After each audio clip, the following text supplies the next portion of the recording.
Sonnet in Primary Colors by Team 5. Hi, I'm Annalee. Hi, I'm Dwan.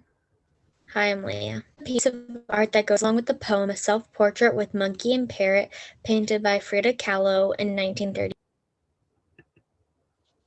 Word choice. Dove is very particular about the words she uses in the poem. She chooses words that signify the emotions of pain, restriction, nature, and masculine and feminine qualities. She uses these words to convey Kahlo's message of redefining beauty, as noted by Germaine. The words listed above that Dove chooses to convey pain symbolize Kahlo's struggles. Sanchez explains that Kahlo struggled with drug abuse, a strained relationship with her husband Diego, and suffered from an accident in her childhood. Dove also uses words associated with restriction to symbolize how Kahlo experienced sexual oppression from the society of the 1930s and 40s. While she was able to express her sexuality in her paintings, she was unable to in her social life. Dove helps Kahlo express her struggles with her word choice in the poem.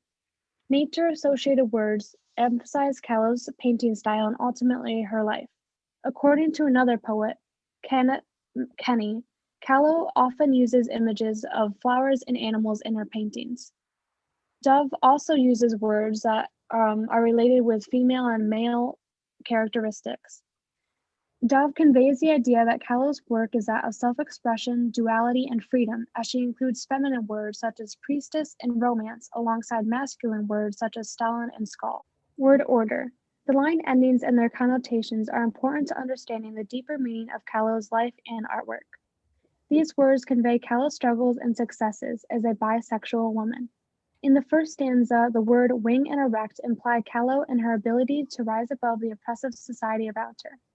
However, in the third line, the word ending of present brings the reader back to the reality of Kahlo and her struggles as living as a bisexual woman in the 20th century. The seventh line ending of mirrors comes to the connotation of self-reflection and one's inner beauty. According to Sanchez, Kahlo was an activist for gender fluidity. In the second stanza, the words rose and footstead again convey Kahlo's ability to rise above the stereotypes around her, yet the reality of the society that grounds her true identity. Communist leaders such as Marx are mentioned in line 10 before the word footstead. Dove chooses these words in these powerful names as they allude to Kahlo's involvement in leftist politics, which were the foundation of her life and artwork. The last line brings the poem full circle, reflecting the first line and conveying Kahlo's true identity. A thumbprint is often associated with identifying people.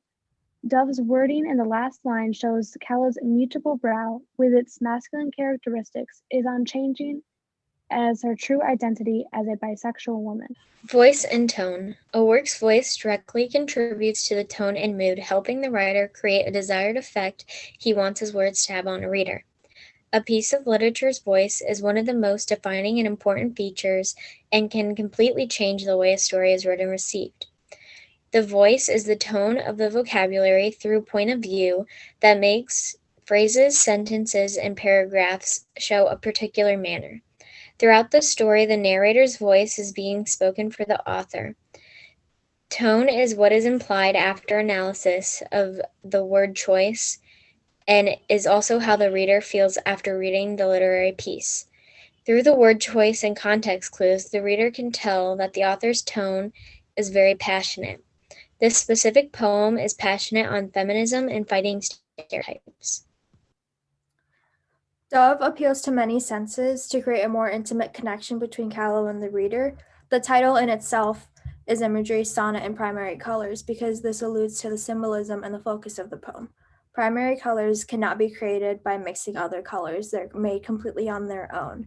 And this hones into Dove's appreciation of Frida Kahlo as an artist, an individual, and a progressive thinker. It's a salute to her art and implies that Kahlo's style is very unique and cannot be replicated by other artists.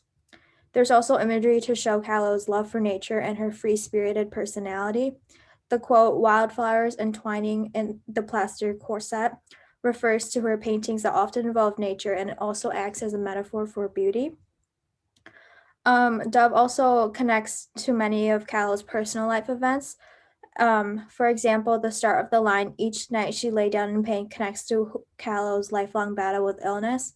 She's encountered polio, a severe car accident, had spina bifida that led to chronic pain and eventually a limb amputation.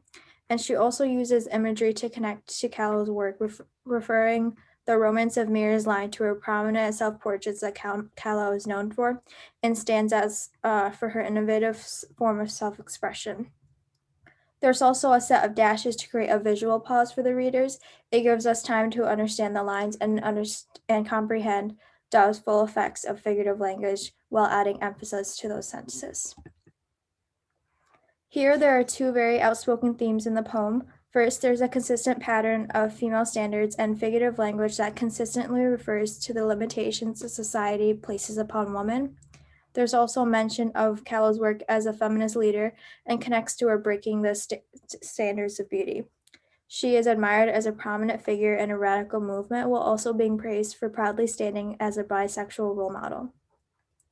There are also allusions to grief and pain that Callow has experienced in her past, between the connection to her late husband, communist dictators, oppression, and her constant battle with diseases.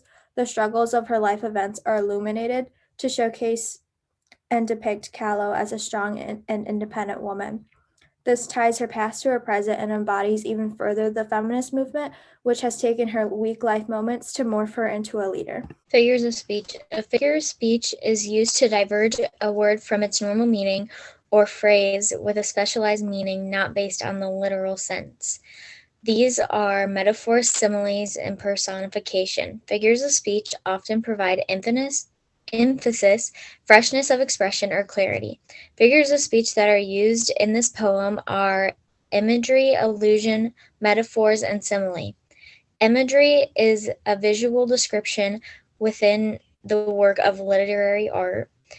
Allusion is to call something to someone's mind without directly mentioning it. Metaphor is a word or phrase applied to an object or action that is not applicable, and a simile directly compares two things, often using like or as. Here are sources.